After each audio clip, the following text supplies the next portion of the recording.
Assalamualaikum warahmatullahi wabarakatuh. Selamat bertemu kembali anak-anak kelas 8. Mari kita lanjutkan materi IPS kita tentang kedatangan bangsa-bangsa barat ke Indonesia. Pada pertemuan yang telah lalu kita sudah membahas tentang latar belakang bangsa-bangsa barat datang ke Indonesia. Sebelum lanjut ke materi inti seperti biasa, kalian harus tahu tujuan pembelajaran agar kalian fokus pada materi pembelajaran. Tujuan pembelajaran kita hari ini lumayan agak banyak ya.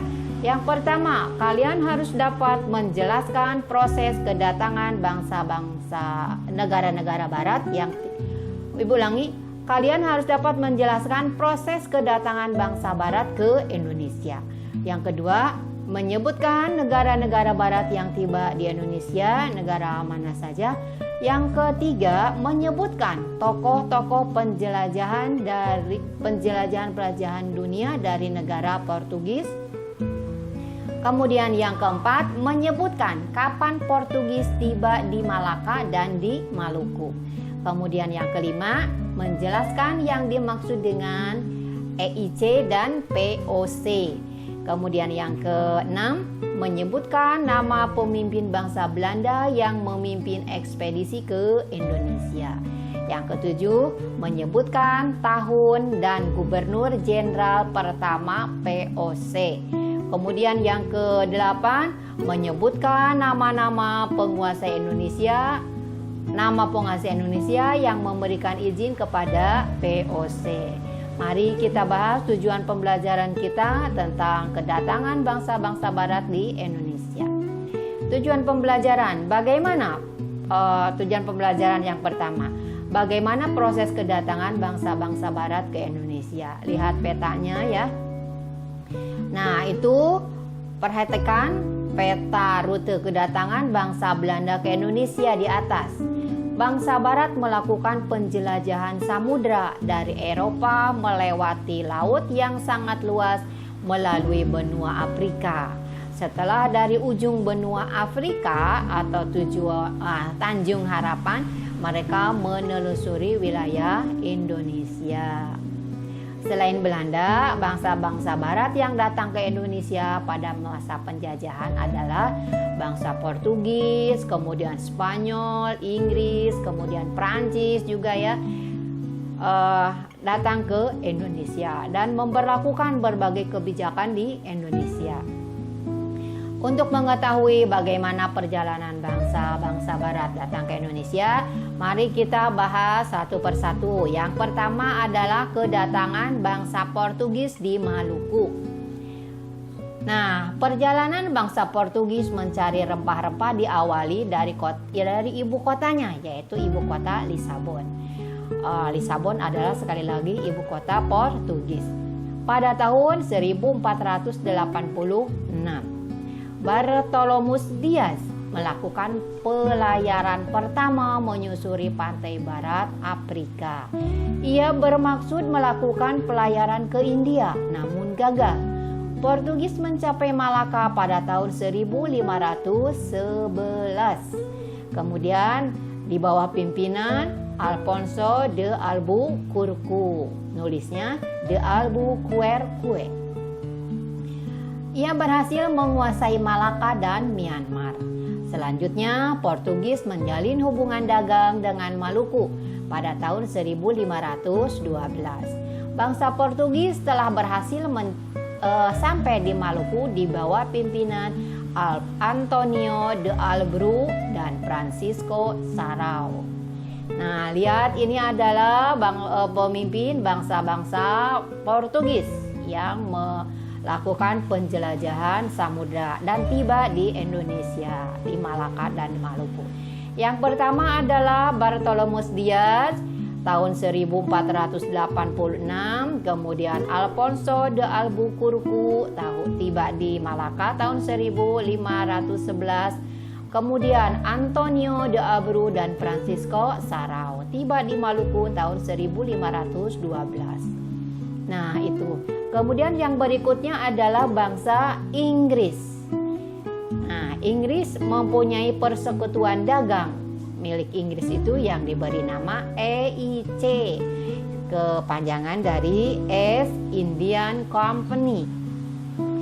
Kalau di Indonesia kan artinya sekitar, artinya adalah Persekutuan Dagang Bangsa Inggris. Nah, di dalamnya bergabung para penguasa Inggris. Walaupun Inggris tiba di Kepulauan Nusantara, pengaruhnya tidak terlalu banyak seperti halnya Belanda. Hal ini disebabkan EIC terdesak oleh Belanda sehingga Inggris menyingkir ke India atau Asia Selatan dan Asia Timur. Jadi Inggris memang tiba di Indonesia namun tidak lama, karena nanti dalam sejarah selanjutnya kita akan pelajari mengapa Inggris hanya sebentar menguasai Indonesia atau tiba di Indonesia. Yang berikutnya adalah kedatangan bangsa Belanda di Jayakarta atau Jakarta sekarang ya. Jayakarta merupakan pelabuhan penting di Pulau Jawa yang kemudian menjadi markas VOC. Bagaimana sekarang proses kedatangan Belanda di Indonesia? Nah, lihat gambarnya. Seorang pelaut Belanda bernama Cornelis de Houtman memimpin ekspedisi ke Indonesia. Pada tahun 1595, armada de Houtman mengarungi ujung selatan Afrika. Selanjutnya terus menuju ke arah timur melewati Samudra Hindia. Pada tahun 1596, armada Cornelis de Houtman tiba di pelabuhan Banten melalui Selat Sunda. Kedatangan Houtman di Indonesia kemudian disusul ekspedisi-ekspedisi lainnya. Nah, jadi yang pertama menginjakan kaki atau yang memimpin ekspedisi bangsa Belanda datang ke Indonesia adalah Cornelis de Houtman. Dari Belanda dia berangkat tahun 1595, tiba di Indonesia tahun 1596. Jadi kurang lebih perjalanan 1 tahun. Dengan banyaknya pedagang Belanda tiba di Indonesia, nah setelah Cornelis de Houtman tiba di Indonesia, banyak pedagang Belanda di Indonesia. Maka bermunculanlah persaingan di antara mereka sendiri. Untuk mencegah persaingan yang tidak sehat, tahun 1602 didirikan Verenigde Oost-Indisch Company atau yang disingkat dengan VOC. Artinya adalah sekitar Perserikatan Maskapai Hindia Timur, yang merupakan merger atau penggabungan dari beberapa perusahaan dagang Belanda.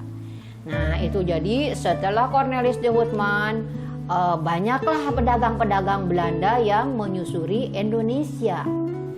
Nah, kemudian karena pedagang Belanda itu banyak di Indonesia, mereka saling bersaing. Untuk mengurangi persaingan itu, maka dibentuklah VOC, Verenigde Oost-Indisch Company ya. Nah, kemudian sebagai gubernur jenderal pertama VOC diangkatlah Peter Both. Kemudian ia mendirikan pusat perdagangan VOC di Ambon.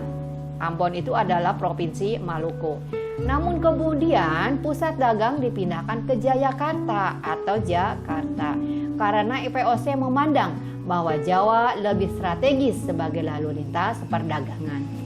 Selain itu, Belanda ingin menyingkirkan saingan mereka yaitu Portugis yang sudah ada di Malaka. Nah, kemudian Pangeran Jayawikarta, penguasa bagian wilayah Banten, memberi izin kepada VOC untuk mendirikan kantor dagang di Jayakarta. Selain memberikan izin kepada VOC, Pangeran Jayawikarta juga memberikan izin mendirikan kantor dagang kepada EIC atau Inggris. Kebijakan ini membuat Belanda merasa tidak menyukai Pangeran Jayakarta. Nah, kemudian Gubernur Jenderal VOC Jan Pieterszoon Koen membujuk penguasa kerajaan Banten untuk memecat Pangeran Jayawikarta, sekaligus memohon agar izin dagang Inggris EIC dicabut. Nah, kemudian pada tanggal 13 Mei 1619, keinginan VOC dikabulkan oleh Raja Banten. Momentum inilah yang kemudian menjadi mata rantai kekuasaan VOC dan Belanda pada masa berikutnya. VOC menikmati keleluasaan dan kelonggaran yang diberikan penguasa Banten. Jayakarta oleh VOC diubah namanya menjadi Batavia. Kemudian VOC mendirikan benteng sebagai tempat pertahanan, kemudian sebagai pusat kantor dagang dan pemerintahan. Pengaruh ekonomi VOC semakin kuat dengan dimilikinya hak monopoli perdagangan. Masa inilah yang menjadi sandaran perluasan kekuasaan Belanda pada perjalanan sejarah selanjutnya. Nah, jadi VOC itu bukan semata-mata diberikan kemudahan ya. Mereka membujuk dulu untuk menurunkan Pangeran Jayawikarta agar memberikan izin mendirikan VOC di Batavia atau di Jayakarta, dan melarang mencabut izin dari kantor dagang Inggris EIC oleh Pangeran atau oleh Raja Banten. Nah, itulah awal mulanya VOC berkembang luas di Indonesia. Itulah materi yang dapat Ibu sampaikan. Kita masuk pada sesi evaluasi. Jawab pertanyaan-pertanyaannya ya. Yang pertama, jelaskan proses kedatangan bangsa-bangsa Barat ke Indonesia. Mulai mereka berangkat dari Eropa ya, sehingga sampai ke Indonesia. Kemudian yang kedua, sebutkan negara-negara Barat yang tiba di Indonesia. Negara apa saja yang Ibu jelaskan tadi tiba di Indonesia. Kemudian yang ketiga, sebutkan tokoh-tokoh penjelajah dunia dari negara Portugis. Sudah Ibu jelaskan. Kemudian yang keempat, kapan Portugis tiba di Malaka dan di Maluku. Itu hanya tahunnya saja berarti ya. Boleh dengan pemimpinnya. Kemudian yang kelima, apa yang dimaksud dengan EIC dan VOC? Boleh artinya, boleh singkatannya. Kemudian yang keenam, siapa nama pemimpin bangsa Belanda yang memimpin ekspedisi ke Indonesia? Dan kapan tiba di Indonesia. Jadi kapan dia berangkat dari negara Belanda sampai ke Indonesia atau ke daerah Banten. Yang ketujuh, tahun berapa VOC didirikan dan siapa gubernur jenderal pertamanya. Yang terakhir, siapa penguasa Indonesia yang memberikan izin kepada VOC. Untuk materi selanjutnya kita akan membahas tentang kondisi masyarakat Indonesia pada masa penjajahan. Nah, itu kan penjajah sudah sampai di Indonesia ya. Demikian materi yang dapat Ibu sampaikan, semoga bermanfaat. Wawasan dan pengetahuan kalian semoga semakin bertambah. Ibu akhiri, wabillahi taufiq wal hidayah. Wassalamualaikum warahmatullahi wabarakatuh.